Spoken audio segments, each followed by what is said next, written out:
Ako si Gabriel na naglilingkod sa harapan ng Diyos. Sinugo ako upang ihatid sa iyo ang mabuting balitang sinabi ko na sa iyo.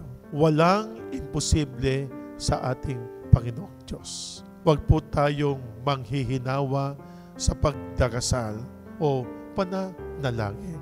Laging naandyan ang ating Panginoong Diyos. Alam niyo, ang Diyos natin ay punong-puno ng sorpresa, punong-puno ng biyaya. Huwag po natin pangungunahan. Hilingin natin sa Kanya. At kung hindi pa ibinibigay, ang ating kahilingan ng ating Panginoong Diyos, sige lamang. Maging parte na ng buhay natin ang pagdarasal, ang pananalangin.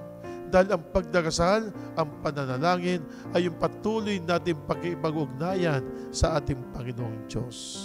Hari nawa, kahit po ang ating mga katabi, ang ating mga kasama sa bahay, ay mahipo nawa ng ating Panginoon. Mahipo tulad po ni Zacarias, ni Elizabeth, hindi po nang hinawa sa panalangin.